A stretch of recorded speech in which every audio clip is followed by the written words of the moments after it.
మెదక్ జిల్లా రామాయంపేట మండల కేంద్రంలో కాంగ్రెస్ పార్టీ టీపీసీసీ రాష్ట్ర ప్రధాన కార్యదర్శి చౌదరి సుప్రభాతరావు మీడియా సమావేశం నిర్వహించారు. మెదక్ జిల్లా కేంద్రంలో జరిగిన అల్లర్లు దురదృష్టకరమని ఆయన అన్నారు. కొందరు కావాలని అల్లర్లు సృష్టించారని ఆరోపించారు. గత 40 సంవత్సరాలుగా నియోజకవర్గంలో ఎలాంటి గొడవలు లేవని, హిందూ ముస్లింలు స్నేహభావంతో ఉన్నారని అన్నారు. కానీ కొంతమంది ఈ మధ్య బీజేపీలో చేరిన నాయకులు రెచ్చగొట్టే మాట్లాడుతున్నారని ఆరోపించారు. మెదక్ ఎమ్మెల్యే మైనంపల్లి రోహిత్రావు, మైనంపల్లి హనుమంతరావుపై పంజాబ్ విజయ్ కుమార్ చేసిన వ్యాఖ్యలను వెనక్కి తీసుకోవాలని వారు డిమాండ్ చేశారు. కాంగ్రెస్ పార్టీ తరఫున బక్రీద్ పండుగ జరుపుకుంటున్న ముస్లిం సోదరులకు శుభాకాంక్షలు తెలియజేస్తూ,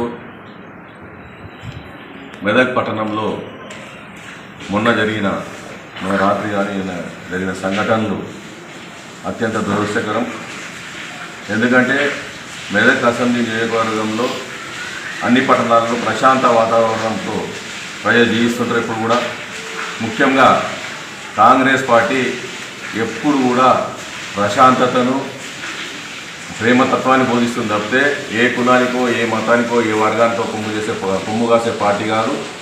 కాంగ్రెస్ పార్టీ నాయకత్వం ఎప్పుడైనా ప్రజలంతా సుఖ సంతోషాలతో, ప్రేమతో జీవించాలి, పరస్పరం ప్రతి మతాన్ని గౌరవించుకుంటూ జీవించాలి, ఈ దేశ సమగ్రతను, సామరస్యతను కాపాడాలని కోరుకునే ఏకైక పార్టీ ఈ దేశంలో ఉందంటే కాంగ్రెస్ పార్టీ మాత్రమే. కాంగ్రెస్ పార్టీ నాయకులు ఎప్పుడు ఎవరిని ద్వేషించరు, ద్వేషానికే పూర్తి వ్యతిరేకం కాంగ్రెస్ పార్టీ, ద్వేషించడానికి. అటువంటి పార్టీ నాయకుల మీద పనికిరాని ఆరోపణలు చేస్తూ కొంతమంది బీజేపీలో నిన్నమొన్న చేరిన నాయకులు, బీజేపీ పార్టీ నాయకులు, ఈ నియోజకవర్గంలో బీజేపీలో ఉన్న కార్యకర్తల నాయకులు కూడా సాధ్యమైనంత వరకు 99% మంచి వాళ్ళే ఉన్నారు. అందులో కూడా అటు ఎంఐఎంలో మెదక్లో కూడా ఉంటే వాళ్ళు కూడా మంచి వాళ్ళే ఉన్నారు. అందులో కూడా ఎక్కడ కూడా ఘర్షణ వాతావరణం ఈ మెదక్ నియోజకవర్గంలో ఎక్కడ లేదు. గత 40 సంవత్సరాలుగా కాంగ్రెస్ పార్టీ నాయకులు మేమందరం ఉన్నాం. ఎక్కడ కూడా చిన్న సంఘటన మన నియోజకవర్గంలో జరిగిన సంఘటన లేదు.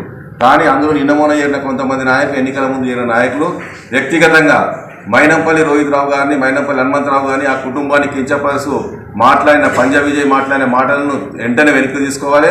ఆయన మాట్లాడిన ప్రతి మాటను తీవ్రంగా ఖండిస్తున్నాం. ఎన్నికల ముందు నీకు వాళ్ళకి ఏదైనా వ్యక్తిగతంగా ఎన్నికల్లో మీరు పోరాడినప్పుడు విమర్శించుకోవచ్చు. ఎక్కడ మల్కాజ్గిరి నియోజకవర్గంలో ఎన్నడూ కూడా మత కలహాలు జరగలేదు. అది ఫస్ట్ ఎంక్వైరీ తెలుసుకొని మాట్లాడు. పంజాబ్ విజయ్ కుమార్ ఏదైతే మాట్లాడిండో బేషరతుగా రోహిత్కు క్షమాపణ చెప్పాలి, హనుమంతరావు గారికి క్షమాపణ చెప్పాలి. నీకు పదే చెప్తున్నాం, ఏ బీజేపీ నాయకుడు కూడా ద్వేషపూరితంగా, ఈర్ష్యపూరితంగా మాట్లాడలేదు. కేవలం నువ్వు పార్టీ మరి చేరిన నాయకుని మాత్రమే నువ్వు మాట్లాడినావు. అవి విడ్రా చేసుకో. ఎందుకంటే ఎన్నికల ముందు నువ్వు ఏదేమి మాట్లాడినావో అది కూడా ఎన్నికలు అయినాక కూడా, ప్రభుత్వం మారినాక కూడా, ఎమ్మెల్యే గెలిచిన తర్వాత కూడా మాట్లాడతా అంటే అది జల్లదు. ఎక్కడ కూడా నువ్వు బీజేపీలో ఉంటే బీజేపీ నాయకునిగా ప్రవర్తించు, హుందాగా ప్రవర్తించు. అంతేగాని నువ్వేదో వ్యక్తిగతంగా మనసులో పెట్టుకొని రోహిత్ను, హనుమంతరావును విమర్శిస్తా అంటే ఈ నియోజకవర్గంలో కాంగ్రెస్ పార్టీ చూస్తూ ఊరుకోదు నిన్ను. మేము బీజేపీ నాయకులకు వ్యతిరేకం కాదు, బీజేపీ పార్టీకి వ్యతిరేకం కాదు, ఎంఐఎం పార్టీకి వ్యతిరేకం, ఏ కులానికి, ఏ మతానికి, ఏ వర్గానికి కూడా కాంగ్రెస్ పార్టీ వ్యతిరేకం కాదు. ఎట్టి పరిస్థితుల్లో నిన్న జరిగిన సంఘటనను కాంగ్రెస్ పార్టీ తీవ్రంగా ఖండిస్తుంది. ఏ మతం వాళ్ళైనా స్వరశాంతంగా జీవించాలని కోరుకుంటారు తప్పితే మీరు ఏమి లేనిది అక్కడ 2-3 జమ మీరు పోలీసు అధికారులు చేయవలసిన పని మీరు చేతిలోకి తీసుకొని వాళ్ళని రెచ్చగొట్టడం జరిగిందా? దురదృష్టకర సంఘటన.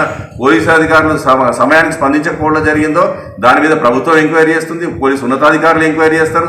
దానికి చట్టాలు ఉన్నాయి, అవన్నీ చట్ట ప్రకారం జరుగుతుంటాయి. ఆ కార్యక్రమాలన్నీ ఎవరి పట్ల, హిందువుల పట్ల కానీ, ముస్లింల పట్ల కానీ దేశంతో కేసులు పెట్టే ప్రసక్తే ఉండదు. ఎక్కడైతే బాధాప్తా ఈరోజు అన్ని పట్టణాల్లో, అన్ని గ్రామాల్లో సీసీ కెమెరాలు ఉన్నాయి, సీసీ ఫుటేజ్ ఉన్నాయి, సీసీ నీళ్ళలో బతున్నాం మన ప్రజలందరం. కాబట్టి ఎవరం తప్పు చేసినా ఆ సీసీ ఫుటేజ్లో క్లియర్ కనబడుతుంది. ఎక్కడ ఆస్తుల నష్టం జరిగినా అందులో ఎవరు పాల్గొన్నారు, ఎవరిపైన దాడులు జరిగి కత్తిపోట్లకు గురైనా వాళ్ళు అందులో ఎవరు పాల్గొన్నారు. ప్రతి ఒక్కరిని కాంగ్రెస్ పార్టీ కానీ, ప్రభుత్వం కానీ వదిలిపెట్టే ప్రసక్తి లేదు. మా ముఖ్యమంత్రి రేవంత్ రెడ్డి గారి నాయకత్వంలోని కాంగ్రెస్ పార్టీ ప్రభుత్వం ఎక్కడ కూడా విద్వేషాన్ని కానీ, హింసను కానీ ప్రోత్సహించదు. పూర్తిగా అహింసాయుతంగా పనిచేసే పార్టీ ప్రభుత్వం అది. కాబట్టి ఇకనైనా పంజాబ్ విజయ్ కుమార్ గారు కూడా ఆయన బుద్ధి తెచ్చుకొని ఏదో పొరపాటున ఆవేశంగా మాట్లాడినని చెప్పి క్షమాపణ కోరి ఇకనైనా ఆయన పార్టీ పని చేసుకొని ఆయన ఎదుగుదలకు కృషి చేసుకుంటే మాకు ఎలాంటి అభ్యంతరం లేదు. కానీ ఏదో జరిగిన సంఘటన వేరు, ఆయన ఎమ్మెల్యేని తీసుకొచ్చి ఎమ్మెల్యే పార్టీకి ఏదో కాంగ్రెస్ పార్టీ నాయకత్వానికి సంబంధించి ఉన్నట్టు, ఎమ్మెల్యేకి సంబంధించిన మాట్లాడితే మాత్రం ముందు మాత్రం సహించే ప్రసక్తి లేదని తెలియజేస్తున్నాం. అదేవిధంగా మెదక్ నియోజకవర్గ ప్రజలందరూ కూడా ప్రశాంత వాతావరణంలో శాంతియుతంగా జీవించాలని, అహింసాయుతంగా జీవించాలని, మీకేమైనా ఇబ్బందులు ఉంటే నేరుగా పోలీస్ స్టేషన్లో కంప్లైంట్ ఇవ్వండి. మేము పదే చెప్తున్నాం, ఏ కాంగ్రెస్ పార్టీ కార్యకర్త కానీ నాయకుడు కానీ హింసను ప్రోత్సహించడు, అహింసాయుతంగానే ఉంటారు, ఎక్కడ అక్రమాలకు పాల్పడరు. ఎక్కడైనా మీకు ఏదైనా ఇబ్బంది వస్తే నేరుగా ప్రతి పోలీస్ స్టేషన్ సంప్రదించండి. పోలీస్ అధికారులు పనిచేయడానికి సిద్ధంగా ఉన్నారు. ఎక్కడికక్కడ శాంతి భద్రతలు కాపాడడానికి పోలీస్ అధికార యంత్రాంగం ఉంది. కాబట్టి ప్రజలందరికీ కూడా ఆవేశాలకు పోకుండా, బీజేపీ కార్యకర్తలైనా సరే చట్టాన్ని చేతిలోకి తీసుకోకుండా స్పష్టంగా గోవుల రక్షణకు హైకోర్టే డైరెక్షన్ ఇచ్చినప్పుడు మనం పోలీస్ ప్రొటెక్షన్ తీసుకొని ఆ పని చేస్తే ఇవాళ మెదక్లో జరిగిన సంఘటన జరిగేది కాదు.